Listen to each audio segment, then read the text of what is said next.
Hello दोस्तों, very good morning सभी को। तो हमने अपने पिछले वीडियो में बात कर रहा था कि क्वेश्चंस को कैसे सॉल्व आउट करते हैं, है ना। कूलॉम के नियम के आधार पे, आवेश के क्वांटमीकरण के आधार पे जितने भी फॉर्मूले थे उन फॉर्मूलों के हिसाब से हमने क्वेश्चंस को सॉल्व आउट करा था। ठीक है। तो और आज के इस पूरे वीडियो में बात करेंगे कि वैद्युत क्षेत्र क्या होता है। ठीक है, वैद्युत क्षेत्र की तीव्रता क्या होती है, आज का ये हमारा टॉपिक है। ठीक है, तो चलिए स्टार्ट करते हैं। सबसे पहली चीज, आज की जो पहली हेडिंग है उसका नाम है वैद्युत क्षेत्र। इंग्लिश में कहते हैं उसको इलेक्ट्रिक फील्ड। ठीक। वैद्युत क्षेत्र का मतलब होता है जैसे कोई आवेश कहीं पे रखा गया है। ठीक है, सपोज ये कोई आवेश एक जगह पे रखा हुआ है। ठीक है, जब इस आवेश के पास में अगर आप कोई प्लस क्यू आवेश या फिर कोई माइनस क्यू आवेश लेके आते हो। ठीक है, इस आवेश के पास में अगर आप कोई प्लस वाला या फिर माइनस वाला आवेश लेके आते हो तो ये क्या करेगा, अगर प्लस वाला लेके आते हो तो ये ऑलरेडी प्लस में है। ठीक है, अगर इसके सामने कुछ नहीं लगाया गया इसका मतलब है कि ये वाला प्लस में चल रहा है। ठीक है, तो अगर आप इस वाले के सामने कोई प्लस वाला आवेश लेके आते हो तो ये क्या करेगा, इस प्लस वाले को प्रतिकर्षित करता है, क्योंकि आवेश का जो गुणधर्म होता है उनमें एक प्रॉपर्टी ये भी पाई जाती है कि अगर आप समान प्रकार के आवेश को पास में लेके आओगे तो वो एक दूसरे को प्रतिकर्षित करते हैं। ठीक है, और विपरीत प्रकार के आवेश को अगर आप पास में लेके आओगे तो वो एक दूसरे को आकर्षित करते हैं। ठीक है, ये आवेश की प्रॉपर्टी है। तो अगर आप इस प्लस वाले के पास में कोई प्लस वाला लेके आओगे तो ये एक दूसरे को प्रतिकर्षित करेंगे।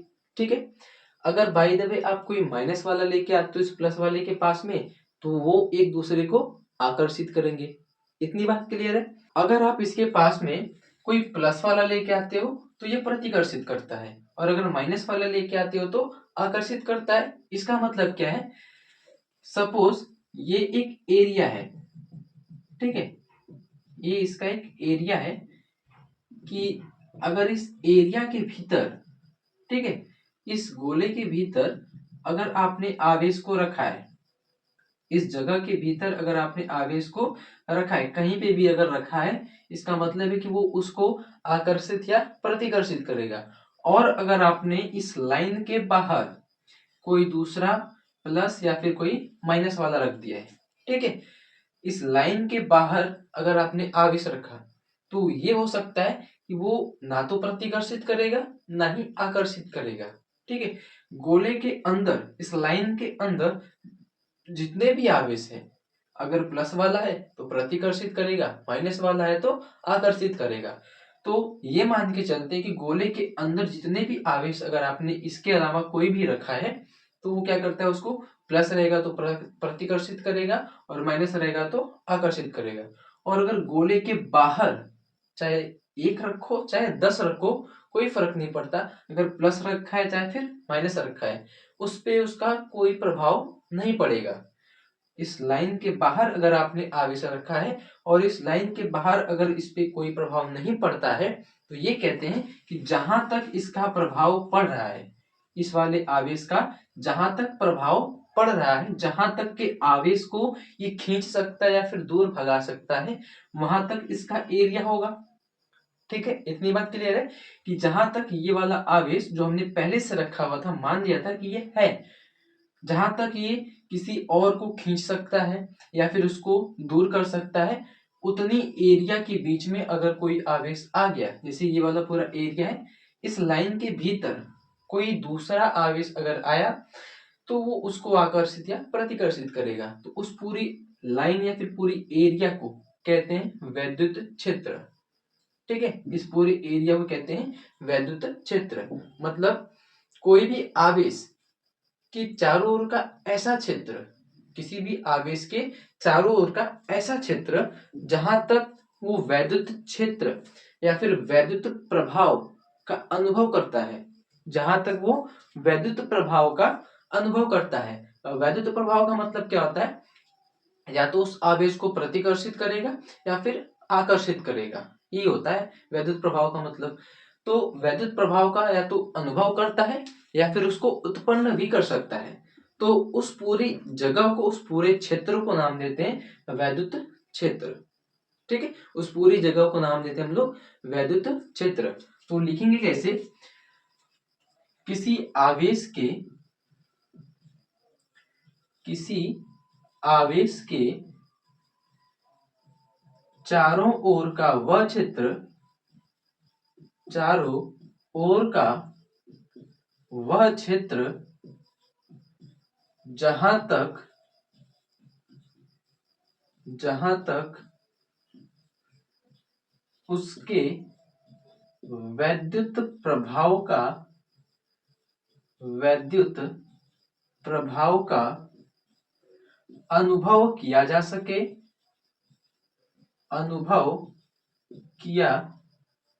सके उसे वैद्युत क्षेत्र कहते हैं, उसे वैद्युत क्षेत्र कहते हैं।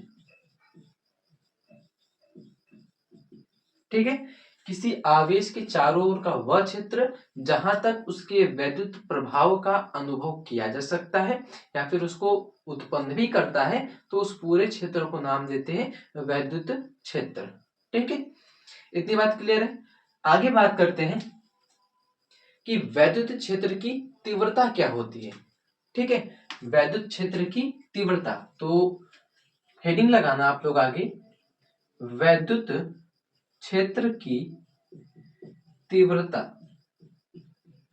वैद्युत क्षेत्र की तीव्रता, ये इसकी अगली हेडिंग है।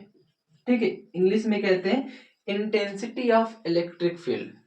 ठीक है, इंटेंसिटी ऑफ इलेक्ट्रिक फील्ड, वैद्युत क्षेत्र की तीव्रता। अब वैद्युत क्षेत्र की तीव्रता क्या होती है, जैसे मान लो आपने ये कोई आवेश पहले से रखा हुआ था। ठीक है, अगर आप कोई आवेश पहले से रखे हुए हो और ये इसका वैद्युत क्षेत्र इसमें उत्पन्न करा है। ठीक है, ये कोई आवेश आपने रखा हुआ है, इस आवेश ने अपने चारों तरफ ये एक वैद्युत क्षेत्र उत्पन्न किया है। ठीक है, ये कोई वैद्युत क्षेत्र है। ठीक, इसका वैद्युत क्षेत्र का एरिया है और ये आपने कोई आवेश रखा हुआ है। ठीक है, तो जिस आवेश के कारण वैद्युत क्षेत्र उत्पन्न किया जाता है। ठीक है, जिस आवेश के कारण वैद्युत क्षेत्र उत्पन्न किया जाता है उसे हम लोग कहते हैं स्रोत आवेश। ठीक है, उसका नाम होता है स्रोत आवेश। मतलब जिस आवेश ने इस पूरे वैद्युत क्षेत्र को, इलेक्ट्रिक फील्ड को जनरेट किया है, उत्पन्न किया है, उसको नाम देते हैं हम लोग स्रोत आवेश। ठीक है, अब हमको जानना है कि वैद्युत क्षेत्र की तीव्रता क्या होती है। तो अगर कहीं पे स्रोत आवेश है, इसका मतलब है कि उसने वैद्युत क्षेत्र को पहले से उत्पन्न करके रखा हुआ है। ठीक है, स्रोत आवेश ने क्या करा, पहले से वैद्युत क्षेत्र को उत्पन्न करके रखा हुआ है। ठीक है, अब अगर आपने इस वैद्युत क्षेत्र के भीतर कोई अलग से अगर आप आवेश लेके आते हो, ठीक है, इस पूरे वैद्युत क्षेत्र के भीतर अगर कोई अलग से आवेश लेके आते हो, तो अगर आप प्लस लेके आओगे तो एक चीज होगा प्रतिकर्षण, माइनस लेके आओगे तो हो सकता है आकर्षण होगा। ठीक है, क्योंकि आवेश की प्रॉपर्टी होती है ये। तो अगर हम इसके भीतर कोई आवेश लेके आते हैं, ठीक है, तो जिस भी आवेश को लेके आओ, चाहे प्लस को लेके आओ चाहे माइनस को लेके आओ, जिस आवेश को लेके आते हो चेक करने के लिए, टेस्ट करने के लिए कि उस पे कौन सा वाला वैद्युत क्षेत्र काम करता है या फिर कौन सा वाला वैद्युत बल काम करता है या करेगा भी कि नहीं करेगा, उस वाले आवेश को नाम देते हैं हम लोग परीक्षण आवेश। ठीक है, उसको कहते हैं परीक्षण आवेश, टेस्ट चार्ज कहते हैं। ठीक है, जिस आवेश को हम लोग इसके भीतर लेके आएंगे उसको नाम देते हैं हम लोग परीक्षण आवेश। और एक बात याद रखना, परीक्षण आवेश को Q0 से दिखाते हैं। ठीक है, परीक्षण आवेश को Q0 या फिर Q0 से दिखाते हैं। तो हम ये कहते हैं कि पहले से इसके भीतर कोई स्रोत आवेश था जिसने वैद्युत क्षेत्र उत्पन्न करके रखा है। तो अगर आप वैद्युत क्षेत्र के भीतर कोई परीक्षण आवेश लेके आते हो, ठीक है, वैद्युत क्षेत्र के भीतर अगर आप कोई परीक्षण आवेश लेके आते हो, अब ध्यान से सुनना, परीक्षण आवेश भी आपका प्लस में है और ये वाला आवेश भी आपका प्लस में है। तो जैसे आप परीक्षण आवेश को वैद्युत क्षेत्र के भीतर रखोगे, ये वाला आवेश उस पर एक वैद्युत बल लगाएगा। ठीक है, जैसे ही आपने परीक्षण आवेश को वैद्युत क्षेत्र के भीतर रखा तो इस स्रोत आवेश ने परीक्षण आवेश पर एक वैद्युत बल लगाया और उस वैद्युत बल को कहते हैं वैद्युत प्रतिकर्षण बल, क्योंकि प्लस और प्लस है तो उनके बीच में प्रतिकर्षण बल काम करेगा। तो जैसे इसने इसके ऊपर वैद्युत बल लगाया तो उसको कहते हैं वैद्युत क्षेत्र की तीव्रता। तो वहीं से उत्पन्न होती है वैद्युत क्षेत्र की तीव्रता। ठीक है, जैसे ही आपने परीक्षण आवेश को वैद्युत क्षेत्र के भीतर रखा वैसे ही परीक्षण आवेश पर एक वैद्युत बल काम करेगा और उस वैद्युत बल को नाम देते हैं वैद्युत क्षेत्र की तीव्रता। ठीक है, उस वैद्युत बल को नाम देते हैं वैद्युत क्षेत्र की तीव्रता। ठीक है, कैसे लिखोगे? तो अगर एकांक परीक्षण आवेश को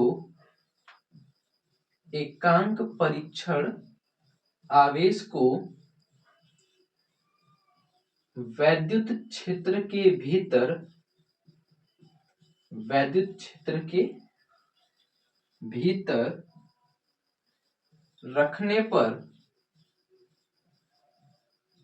उस पर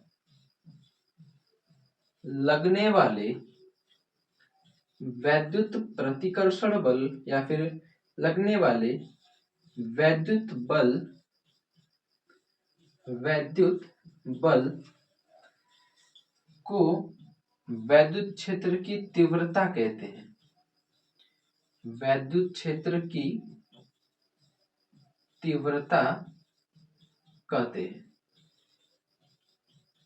ठीक है, ये बात याद रहेगा कि एकांक परीक्षण आवेश को वैद्युत क्षेत्र के भीतर रखने पर उस पर लगने वाले वैद्युत बल को वैद्युत क्षेत्र की तीव्रता कहते हैं और इसे जो वैद्युत क्षेत्र की तीव्रता है उसे कैपिटल ई से प्रदर्शित करते हैं। ठीक है, वैद्युत क्षेत्र की तीव्रता को कैपिटल ई से प्रदर्शित करते हैं। ठीक है, कैपिटल ई से प्रदर्शित करते हैं। और अगर हम ये मान के चलें कि अगर इस स्रोत आवेश ने परीक्षण आवेश पे जो वैद्युत प्रतिकर्षण बल लगाया वो वैद्युत प्रतिकर्षण बल लगाएगा तो बाहर की तरफ जाएगा, क्योंकि प्रतिकर्षण बल है, आकर्षण रहता तो अंदर की तरफ आता, ये आप भी जानते हो। ठीक है, तो जैसे ही वैद्युत प्रतिकर्षण बल लगाएगा तो ये मान लेते हैं कि जो वैद्युत प्रतिकर्षण बल लगता है वो F बल लगाता है। ठीक है, जो वैद्युत प्रतिकर्षण बल है उसका मान है F और वैद्युत क्षेत्र की जो तीव्रता है वो कैपिटल ई से होती है, प्रदर्शित करते हैं उसको। ठीक है, आगे बात करते हैं कि एकांक परीक्षण आवेश को रखने पे लगने वाले बल को वैद्युत क्षेत्र की तीव्रता कहते हैं। तो ये मान लेते हैं कि अगर आपने Q0 कूलाम के आवेश को वैद्युत क्षेत्र के भीतर रखने पर उस पर लगने वाला बल कैपिटल F हो तो वैद्युत क्षेत्र की तीव्रता का जो फॉर्मूला मिलता है उसे कहते हैं E बराबर F अपान Q0। ठीक है, E बराबर F अपान Q0। ठीक है, एकांक परीक्षण आवेश को वैद्युत क्षेत्र के भीतर रखने पर उस पर लगने वाले बल को वैद्युत क्षेत्र की तीव्रता कहते हैं। ठीक है, इतनी बात याद रहेगी। ये पूरा नोट करिए आप लोग, ये फॉर्मूला नोट करना। ठीक है, फिर हम लोग आगे चलते हैं, जल्दी से नोट करो। तो चलिए हम लोग कहां तक पहुंचे थे? E is equal F upon Q0। ठीक है, ये था वैद्युत क्षेत्र की तीव्रता का फॉर्मूला। अगर आपको इसको सदिश रूप में लिखना हो तो इसका सदिश रूप लिखने के लिए क्या करोगे आप? सिंपल सा काम है, इसके ऊपर आप सदिश लगा दो, वेक्टर लगा दो। Vector E is equal vector F upon Q0, ये इसका सदिश निरूपण हो जाएगा। ठीक है, अब आगे इसकी मात्रक और विमा की बात करेंगे। ठीक है, फिर बाद में बात करेंगे कि इसकी दिशा कैसे दिखाते हैं। तो दिशा दिखाने का अगर बात करें कि दिशा कैसे दिखाएंगे, तो दिशा दिखाने का तरीका होता है कि जैसे ये फिगर बना था हम लोग का, स्रोत आवेश और ये था परीक्षण आवेश, इस पे वैद्युत प्रतिकर्षण बल काम कर रहा था और बाहर की तरफ काम कर रहा था। ठीक है। तो जिस तरफ वैद्युत बल की दिशा होगी, ठीक है, जिस तरफ वैद्युत बल की दिशा होती है वही होती है आपके वैद्युत क्षेत्र की तीव्रता की दिशा।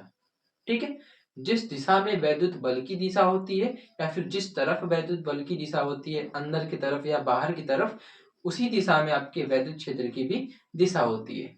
ठीक है, तो वैद्युत क्षेत्र की जो दिशा होती है वैद्युत बल के लगने वाली दिशा के बराबर होती है। ठीक है, और एक चीज नोट पॉइंट में यह रहेगा आपका कि अगर कोई प्लस वाला चार्ज रहेगा, ठीक है, अगर कोई प्लस वाला चार्ज रहेगा तो सिंगल आवेश पर बात करेंगे कि प्लस वाले चार्ज पर वैद्युत क्षेत्र कितना आएगा, बाहर की तरफ जाएगा कि अंदर की तरफ आएगा, और माइनस वाले आवेश पर वैद्युत क्षेत्र बाहर की तरफ जाएगा कि अंदर की तरफ आएगा। तो ये नोट पॉइंट में आप करके लिखना कि अगर कोई सिंगल आवेश रहेगा जैसे प्लस है तो प्लस के लिए वैद्युत क्षेत्र की तीव्रता की जो दिशा होती है, ठीक है, वैद्युत क्षेत्र की तीव्रता की दिशा, तीव्रता की दिशा हमेशा बाहर की तरफ होती है। ठीक है, बाहर की तरफ, ठीक, बाहर की ओर। और माइनस वाला आवेश रहेगा तो अंदर की तरफ, ठीक है, अंदर की ओर होता है, या फिर कहते हैं हम लोग माइनस वाले आवेश की ओर, माइनस वाले आवेश की ओर। ठीक है, और वैसे ही प्लस का भी होता है, या तो बाहर की तरफ लिखो या फिर या करके आप लिख सकते हो प्लस आवेश से दूर, प्लस आवेश से दूर। देखना चाहो तो ये देखो, ये प्लस वाला आवेश था, जब इसने इसके ऊपर वैद्युत प्रतिकर्षण बल लगाया तो वैद्युत बल की दिशा बाहर की तरफ गई। ठीक है, तो वैद्युत क्षेत्र की तीव्रता की दिशा भी बताएंगे तो बाहर की तरफ ही रहेगा। ठीक है, तो अगर कोई सिंगल प्लस क्यू आवेश रहेगा उस पर वैद्युत क्षेत्र की तीव्रता की दिशा बतानी रहेगी तो उस आवेश से दूर बताएंगे। ठीक है, या फिर आवेश से बाहर की तरफ बताएंगे। ठीक है, और अगर कोई माइनस वाला रहेगा तो माइनस वाले की तरफ रहेगा या फिर अंदर की तरफ रहेगा। ये कब काम करेगा ये आगे आने वाले लेक्चर्स में हम लोग बात करेंगे। तो फिलहाल ये आप नोट करके लिख लेना क्योंकि इंपॉर्टेंट है ये बहुत बार काम करेगा। ठीक है, तो इसको आप नोट कर लेना। और हम लोग इसके मात्रक की बात करते हैं कि इसका मात्रक क्या होगा। ठीक है, वैद्युत क्षेत्र की तीव्रता का मात्रक क्या होगा। तो मात्रक निकालने के लिए क्या करना है, फॉर्मूला है E बराबर F बटे क्यू नॉट। E का मात्रक बताना है, F का मात्रक होता है न्यूटन, F का मात्रक होता है न्यूटन अपान Q है, Q का मात्रक होता है कूलम। तो वैद्युत क्षेत्र की तीव्रता का मात्रक हो गया न्यूटन प्रति कूलम। ठीक है, न्यूटन प्रति कूलम वैद्युत क्षेत्र की तीव्रता का मात्रक होता है। और अभी नोट करके लिख लेना, एक और मात्रक होता है वोल्ट प्रति मीटर, वोल्ट प्रति मीटर। ये वाला भी आपको आगे वाले चैप्टर्स में मिलेगा। ठीक है, ये वोल्ट प्रति मीटर वाला मात्रक अगले वाले चैप्टर्स में आपको मिल जाएगा, तो टेंशन लेने की जरूरत नहीं है। फिलहाल ये याद रखना कि वैद्युत क्षेत्र की तीव्रता का दो मात्रक होता है, एक होता है वोल्ट प्रति मीटर और दूसरा होता है न्यूटन प्रति कूलम। और ये इसका एसआई मात्रक होता है, याद रखना ये इसका एसआई मात्रक है। ठीक है, तो पूछा जाए कि वैद्युत क्षेत्र की तीव्रता का मात्रक क्या होता है तो न्यूटन प्रति कूलम बता सकते हो। न्यूटन, इसको ऐसे कहते हैं न्यूटन प्रति कूलम। ठीक है, न्यूटन पर कूलम बता सकते हो, या फिर आप वोल्ट प्रति मीटर बता सकते हो, या फिर और भी बहुत सारे मात्रक होते हैं। तो आगे जैसे जैसे हम लोग चैप्टर्स में बढ़ते जाएंगे, जो जो मात्रक मिलेंगे हम लोग उसके हिसाब से उसको हम लोग डिराइव करेंगे। ठीक है, तो उसकी टेंशन नहीं लेना है आपको। तो इसको आप लोग नोट करो। एक चीज और, इसकी विमा भी बतानी थी, इसी हाथ में विमा भी बता देते हैं।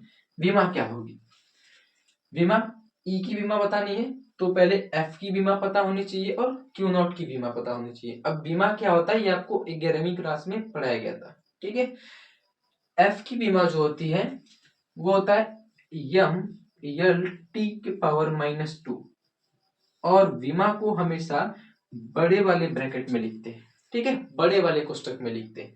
तो एफ की विमा होती है MLT-2 और क्यू की विमा होती है AT, ठीक है, क्यू का विमा होता है A इंटू टी।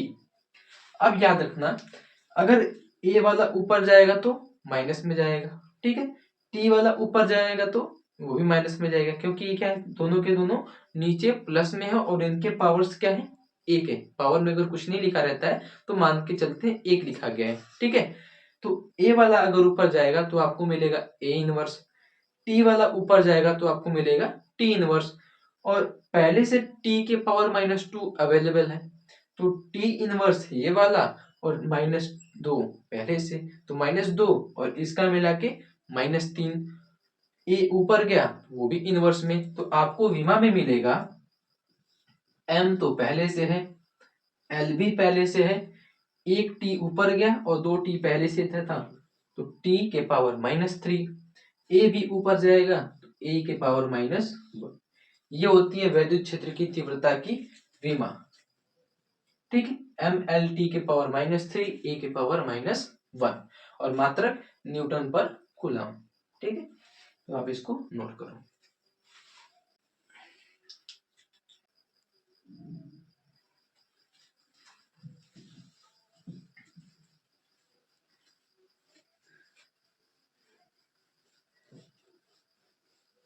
ठीक है, अगर कोई भी प्रॉब्लम हो तो आप कमेंट जरूर करिएगा, ठीक है। और लगे हाथ हम लोग इसी के साथ में कुछ क्वेश्चंस को भी सॉल्व कर लेते हैं, एक आध दो क्वेश्चन सॉल्व कर लेते हैं, ताकि आपको टॉपिक के जो फॉर्मूले हैं और अच्छे से क्लियर हो जाए कि कहाँ पे यूज होने वाले हैं, ठीक है। तो आगे हम लोग एक क्वेश्चन सॉल्व करेंगे एग्जाम्पल के तौर पर। जैसे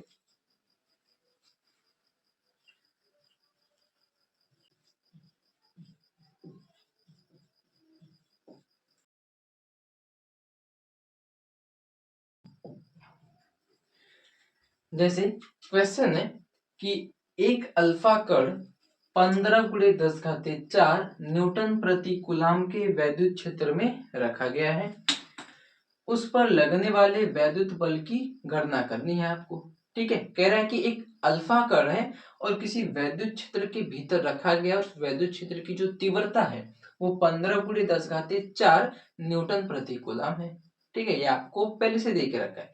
कह रहा है कि उस पर कितना बल काम करेगा, ठीक है। जब वैद्युत क्षेत्र के भीतर आवेश को रखते हैं तो उस पर जो बल लगता है उस बल के मान को पूछ रहा है कि कितना बल लगेगा, ठीक है। तो जो दिया है पहले हम लोग नोट करेंगे, और दिया क्या है, वैद्युत क्षेत्र की तीव्रता, वैद्युत क्षेत्र की तीव्रता। एक बात याद रखना, अगर कहीं पे वैद्युत क्षेत्र लिखा गया है या फिर वैद्युत क्षेत्र की तीव्रता, दोनों का मतलब सेम है, ये याद रखना कि आपको ई का मान दिया गया है, ठीक है। अगर वैद्युत क्षेत्र कहा जाए तो भी ई है, वैद्युत क्षेत्र की तीव्रता भी कही जाए तो भी ई ही रखा गया है, ठीक है। क्षेत्र की जो तीव्रता है वो 15 × 10⁴ न्यूटन प्रति कूलाम है, ठीक है। और उसमें कह रहा है किसको रखना है वैद्युत क्षेत्र के भीतर, तो अल्फा कण को रखा है। और अगर आपको याद हो तो अल्फा कण पर 2 इकाई का धन आवेश होता है ना। अल्फा कण पर अगर आवेश आपको निकालना हो तो उस पर 2 आवेश होता है, याद है किसी को, अल्फा कण पर 2 आवेश होता है, ठीक है। और ई का जो वैल्यू होता है 1.6 × 10⁻19 कूलाम, मल्टीप्लाई कर लो तो आपको मिलेगा 3.2 × 10⁻19 कूलाम, ठीक है। तो अल्फा कण पर जो आवेश होता है वो आवेश है 3.2 × 10⁻19 कूलम। तो हमको Q की भी वैल्यू मिल गई कि इतने कूलाम के आवेश को इतनी वैद्युत क्षेत्र की तीव्रता के भीतर रखेंगे तो कितना बल काम करेगा। फॉर्मूला होता है E आपको दिया है, और E का फॉर्मूला था E = F/Q0, है ना। और आपने अल्फा कण को रखा है मतलब आपको Q0 की वैल्यू दिया है। फॉर्मूले में F निकालना है, E आपको दिया है तो E की वैल्यू पुटअप करेंगे 15 गुणे 10 घाते 4 इज इक्वल एफ का मान निकालना है अपॉन क्यू नॉट की वैल्यू है 3.2 इंटू 10 के पावर माइनस 19। ये पूरा का पूरा टर्म अगर इधर आएगा तो मल्टीप्लाई करेगा तो आपको एफ की वैल्यू मिलेगी 15 इंटू 10 के पावर 4 इंटू 3.2 इंटू 10 के पावर माइनस का 90, क्योंकि ये पूरा का पूरा टर्म इस साइड में है। ठीक है, आगे 15 से 3.2 में आपको मल्टीप्लाई करना है तो 15 दूना होता है 30, 15 तिया होता है 45, 45 में 3 जोड़ोगे तो 48 मिलेगा। एक बार पे दशमलव तो एक बार पे आपने दशमलव लगा लिया। आगे 10 के पावर वाला है तो 10 के पावर वाला आप सॉल्व करना जानते हो। पावर में अगर मल्टीप्लाई में नीचे करके दिया है 10 अगर नीचे सेम सेम है पावर्स को आप ऐड कर लो, सीधा सीधा बात है। तो -19 है और प्लस का 4 है, दोनों को ऐड करोगे तो माइनस का 15, तो 10 के पावर माइनस का 15 माइनस का 15।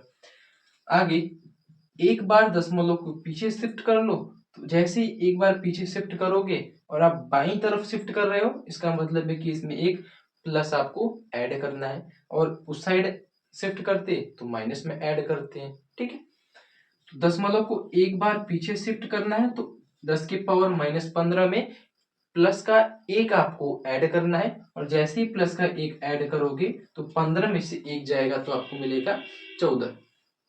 ठीक है, तो 15 में से एक जाएगा माइनस का 14 और एफ का मात्रक होता है न्यूटन। तो ये आपका आंसर है 4.8 गुणे 10 घाते माइनस 14 न्यूटन। इतना न्यूटन का बल इस अल्फा कण पर काम करेगा। ठीक है, जैसे ही आपने वैद्युत क्षेत्र की तीव्रता के भीतर अल्फा कण के आवेश को रखा उसके ऊपर 4.8 गुणे 10 घाते माइनस 14 न्यूटन का बल काम करेगा। ठीक है, नोट करिए, फिर आगे बढ़ते हैं।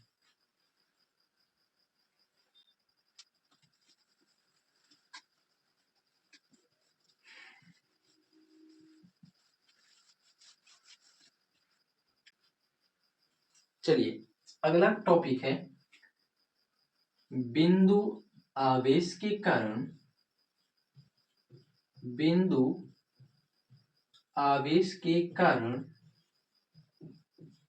उत्पन्न वैद्युत क्षेत्र की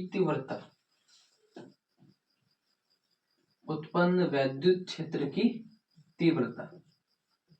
ठीक है, बिंदु आवेश के कारण वैद्युत क्षेत्र की तीव्रता कैसे उत्पन्न होती है और उसका मान क्या होता है ये आपको बताना है। पहले तो बिंदु आवेश क्या है, सपोज ये कोई छोटा सा आवेश, बिंदु आवेश का मतलब छोटा सा आवेश है। ठीक है, तो क्यू कूलाम का कोई सा आवेश एक वैद्युत क्षेत्र के भीतर रखा गया है। उस आवेश से मान लेते हैं कि r दूरी पर एक बिंदु है, दूसरा एक P बिंदु है, उस बिंदु P पर हमको वैद्युत क्षेत्र की तीव्रता निकालनी है। ये कह रहा है आपका बिंदु आवेश। ठीक है, बिंदु आवेश के कारण उत्पन्न वैद्युत क्षेत्र की तीव्रता निकालने के लिए क्या करोगे आप, एक बिंदु मानना है, उस बिंदु पर आपको क्यू कूलाम का आवेश रखना है। तो मान लेते हैं क्यू कूलाम के आवेश को एक बिंदु O पर रखने पर उससे r दूरी पर एक बिंदु P है और उसी P पर हमको वैद्युत क्षेत्र की तीव्रता निकालनी है। ठीक है, हमने सिर्फ एक ही आवेश लिया है। ठीक है, इसको कहते हैं एकल बिंदु आवेश, है ना, एकल बिंदु आवेश। तो सिर्फ एक बिंदु आवेश के कारण सिर्फ एक ही आवेश आपके पास में है और उस आवेश से आपको वैद्युत क्षेत्र की तीव्रता का मान बताना है। ठीक है, तो करना क्या आपको, चाहे r इधर हो इधर हो इधर हो इधर हो कहीं पे भी हो, अगर r दूरी पे है तो करना क्या है आपको, जिस भी पॉइंट पे आपको निकालना रहेगा वैद्युत क्षेत्र की तीव्रता, उस पॉइंट पे क्या करना है आपको, सिंपल सा काम है, परीक्षण आवेश को रख दो। ठीक है, जिस पॉइंट पे आपको वैद्युत क्षेत्र की तीव्रता निकालनी है उस पॉइंट पे आप परीक्षण आवेश को रख दो। जैसे P पॉइंट पे हमको वैद्युत क्षेत्र की तीव्रता निकालनी है तो P पे रखेंगे हम लोग परीक्षण आवेश, और जैसे ही P पे आप परीक्षण आवेश रखोगे तो एक ये वाला Q और एक ये वाला Q, दोनों प्लस प्लस और दोनों के बीच में काम करना शुरू करेगा वैद्युत प्रतिकर्षण बल। ठीक है, और आप ये भी जानते हो अगर कहीं पे दो बिंदु आवेश हैं और उनके बीच की दूरी अगर r है और उन पे अगर एक दूसरे के कारण वैद्युत बल काम कर रहा है तो आप कूलाम का नियम यूज करते हो उनके बल के बारे में जानने के लिए, है ना। दोनों आवेश एक दूसरे पर वैद्युत प्रतिकर्षण बल लगा रहे हैं, ठीक है। और जैसे ही वैद्युत प्रतिकर्षण बल लगाएंगे तो अगर हम उस वैद्युत प्रतिकर्षण बल का मान जानना चाहें तो आप कूलाम के नियम से लिखोगे, कूलाम के नियम से। और कूलाम का नियम अगर आपको याद हो तो F इज इक्वल 1/4πε0 के Q1 Q2 by R square, ये होता है कूलाम का नियम। एप्सिलॉन नॉट निर्वात की वैद्युतशीलता, के होता है आपका परावैद्युतांक, Q1 पहला चार्ज, Q2 दूसरा चार्ज और R जो होता है Q1 Q2 के बीच की दूरी।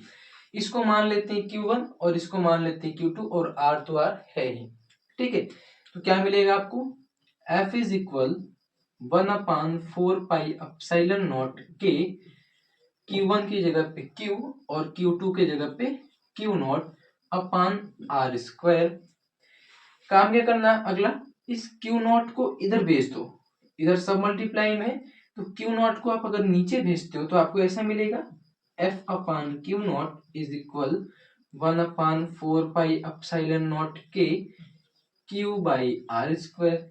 सिर्फ Q ऐसा क्योंकि Q0 को आपने इधर भेज दिया। और F बाई Q0 आपने अभी पढ़ा था, E बराबर फॉर्मूला होता है F अपान Q0, वैद्युत क्षेत्र की तीव्रता का फॉर्मूला है ये, है ना। E बराबर F अपान Q0, तो F अपान Q0 की जगह पे आप E रख सकते हो, ठीक है। तो E बराबर ये पूरा का पूरा टर्म 1/4πε0 के Q बाई आर स्क्वायर, और यही होता है आपका एकल बिंदु आवेश के कारण किसी भी बिंदु पर वैद्युत क्षेत्र की तीव्रता का फॉर्मूला। E इज इक्वल 1/4πε0 के Q बाई आर स्क्वायर। अगर ये मान लें कि माध्यम का परावैद्युतांक, यदि परावैद्युतांक या माध्यम वायु या निर्वात हो, ठीक है, आपका जो परावैद्युतांक है उसकी वैल्यू 1 हो, या फिर मान लेते कि जो आपका माध्यम है उस माध्यम का जो वैल्यू है वो वायु या निर्वात है, जो आपका माध्यम है वो वायु या निर्वात में चल रहा है, वायु या निर्वात है, तो आप जानते हो जो परावैद्युतांक है इसकी वैल्यू के की वैल्यू 1 होती है, क्योंकि वायु या निर्वात में परावैद्युतांक की वैल्यू 1 होती है, जल की 80 होती है और चालक की इनफाइनाइट होती है, ठीक है। तो k की वैल्यू 1 पुटअप करेंगे यहाँ पे तो आपको मिलेगा k इज इक्वल 1/4πε0, एक से मल्टीप्लाई करोगे तो सेम ही रहने वाला है, कोई चेंज नहीं होगा, ये q बाई आर स्क्वायर, ये आपको E is equal 1/4πε0 q by R square. ये माध्यम, ये अगर आपका वायु या निर्वात में रहेगा तो, ठीक है। अगर आपकी जो आवेश है वो वायु या निर्वात में रहा तो E is equal 1/4πε0 q by R square, और अगर माध्यम का परावैद्युतांक k हो तो E is equal 1/4πε0 k q by R square. ये होता है एकल बिंदु आवेश के लिए फॉर्मूला, ठीक है। तो और एक चीज और, अगर आप ये ध्यान से देखो, E है और ये R है ना, E और R के बीच में ध्यान से देखो तो ऐसा आपको रिलेशन मिलेगा, E अनुक्रमानुपाती या फिर व्युत्क्रमानुपाती कह सकते हो 1/r स्क्वायर की। E जो है व्युत्क्रमानुपाती है आर स्क्वायर की, और अगर E आर स्क्वायर के व्युत्क्रमानुपाती है तो अगर आप इसका ग्राफ खींचना चाहो, है ना, अगर आप इसका ग्राफ खींचना चाहो तो ग्राफ कैसे खींचते हैं, जैसे A अनुक्रमानुपाती है B के, ठीक है, A अनुक्रमानुपाती है B के, उस केस में इसका ग्राफ ऐसे होता है, ऐसे, ठीक है। उस केस में उनका ग्राफ ऐसे सीधा चलता है, ये मान लेते हैं A है और ये B है। तो ए और बी के बीच का जो ग्राफ है उसको कहते हैं एक सरल रेखा में मिलता है अगर अनुक्रमानुपाती रहता है। ठीक है, तो सिंपल सा सीधी रेखा आपको मिलेगी। ठीक है, और दूसरी चीज, अगर आप इसका ग्राफ खींचते हो 1/b², तो 1/b² का जो ग्राफ मिलेगा आपको, ऐसा ग्राफ मिलता है, ये ऐसे घटते हुए जाता है। ठीक है, ये आपका ए और बी, कुछ भी लिख लो, कोई फर्क नहीं पड़ता। तो ए और बी के बीच का जो ग्राफ है वो ऐसे चलते हुए जाता है। पहले ए और बी माना ना, तो ऐसे ही लिख लो आप लोग, है ना, ताकि कंफ्यूजन ना हो। ए और बी, तो इनके बीच का जो ग्राफ होता है ऐसे झुकते हुए जाता है। ठीक है, ऐसे झुकते हुए जाता है। ठीक, तो ए और बी अगर व्युत्क्रमानुपाती में है और स्क्वायर में है तो उनका जो ग्राफ होता है इस तरीके से होता है। अगर वो अनुक्रमानुपाती में तो ऐसे सरल रेखा में जाती है। ठीक है, तो आपको किसका ग्राफ खींचना है, ई और आर स्क्वायर के व्युत्क्रमानुपाती वाले का ग्राफ खींचना है। और अगर आप इसका ग्राफ खींचोगे तो आपको ग्राफ में ऐसा मिलता है। ठीक है, मान लेते हैं कि एक्स एक्सिस पे आर है और वाई एक्सिस पे ई है, तो ई और आर के बीच का जो ग्राफ है ऐसे मिलेगा। ठीक है, ई व्युत्क्रमानुपाती है 1/r² के, तो उसका जो ग्राफ होगा ऐसे जाएगा। ठीक है, तो याद रखना आप लोग, अगर ग्राफ खींचना हो ई व्युत्क्रमानुपाती 1/r² का, तो ग्राफ ऐसे ही खींचेगा। और अगर आपको एकल बिंदु आवेश करण वैद्युत क्षेत्र की तीव्रता बतानी हो तो माध्यम की में बात करेंगे तो E = 1/4πε0q/r²। और निर्वात या वायु में बात करेंगे तो E = 1/4πε0q/r²। सिंपल सा। ठीक है, तो ये आज की टॉपिक थी। तो आज का टॉपिक यहीं पे खत्म होता है। और अगर आपको कोई भी क्वेरी हो तो आप कमेंट जरूर करें, और वीडियो अगर अच्छा लगा हो तो लाइक जरूर कीजिएगा। ठीक है, और मिलते हैं हम लोग नेक्स्ट वीडियो में, तब तक के लिए बाय।